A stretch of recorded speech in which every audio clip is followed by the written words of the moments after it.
Earlier this week, I saw my most anticipated movie of the year, Superman. Did it deliver? Let's talk about it.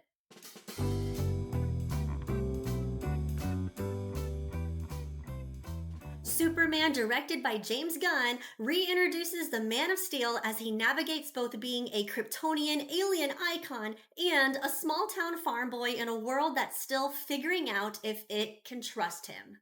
First of all, this movie is not an origin story. It picks up right in the middle of the action and doesn't really let up. One of the things that stood out immediately is the world building. This version of Metropolis and the overall design of the universe feels ripped straight out of a comic book. It's definitely the most comic booky movie that we've gotten in years. There's a retro meets modern day aesthetic happening here with the 70s style fashion and the set design mixed with sleek current technology.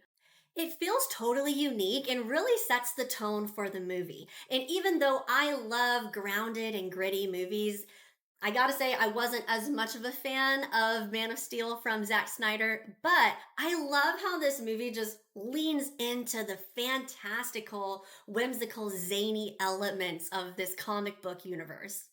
David Corenswet brings a confident, charismatic Superman to the screen. His take is both humorous and sincere, but has just enough edge to make his character feel more modern. And Rachel Brosnahan as Lois Lane is sharp and capable and has great chemistry with David. And I really liked Nicholas Hoult as Lex Luthor. He brought the energy of a comic book villain without being too cartoonish, and I thought he played the manipulative genius side really well. The tone is light and hopeful and full of heart, especially in the scenes with Clark's parents. I really liked this country version of Ma and Pa Kent in this one, and I really liked the emotional moment that we got. There's also a real love for superhero lore baked into this movie. Gunn clearly made this for fans of the genre, and you can feel that from beginning to end. And yes, James Gunn's signature humor is here.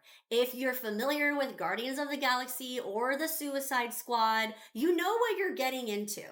You've got that quirky banter, weird little comedic beats, playful action sequences, and I personally love James Gunn's style, but it's not a tone that lands for everyone.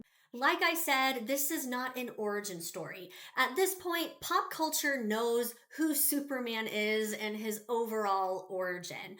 But as a result of that, when this story kicks off, there's not as much setup for the dynamics that we're dropped into. Clark is already Superman. He's already dating Lois. Lex and Superman are already enemies. And if you're a longtime fan, it's easy to roll with that. But casual viewers might feel like they're catching up to a story that already started without them. Then there's the Justice Gang of side characters, and I personally really enjoyed them and I liked their inclusion. But if someone is going in expecting this to be a laser focused Superman movie, that might throw them off a little bit. But I didn't think that their inclusion took anything away from Superman and his arc. Now, for the things that didn't really work for me.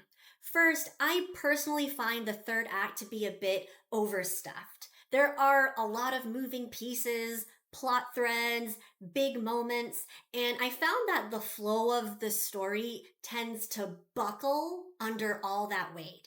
It's not confusing, but it feels overcrowded. Second, because this movie deliberately dives straight into the action, I think the film could have benefited to a little more breathing room, like even if that meant maybe adding 10 more minutes to the runtime. I could have used more character driven scenes between Clark Kent and Lois, some emotionally grounding scenes with Pa and Ma Kent, and could have used a little bit more depth for Lex Luthor and his motivations. The movie is definitely entertaining, but it does move so fast that we miss out on really feeling those relationships. And as a result, we lose some character depth in those areas. And lastly, as much as I love David Corenswet Superman, there were a couple of scenes, specifically in the emotionally charged moments with Lois, where his tone felt a bit too shouty. Not aggressive, but more defensive and fired up than I would have liked, particularly in the moments with Lois. And don't get me wrong, I love an emotionally charged Superman, and I think men deserve the right to express their emotions, but I think in those moments, it would have been better to have held a bit more restraint because the yelly personality kind of bothered me. Superman may be a bit fast paced and overcrowded, but for me, I genuinely enjoyed this bold, heartfelt, and entertaining reintroduction of the character. It recaptures the awe, hope, and comic book magic that makes Superman who he is. This film definitely leans into superhero fandom, and that was James Gunn's intention. I am part of that fandom. I really enjoyed this, but for general audience goers, they might not feel like they fully resonate with this film because they don't really have the broader scope of the DC lore, and that's okay.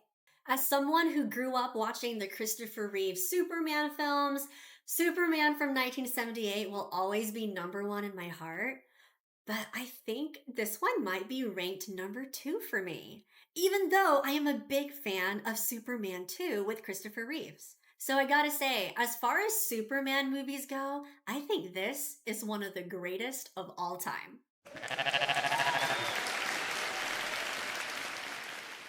It may not be for everyone, but it was definitely for me. So, have you seen James Gunn's Superman? Did you like his style or not? Drop your thoughts in the comments. If you enjoyed this review, don't forget to like and subscribe to my channel for more movie content. And I will catch you next time for more Real Talk.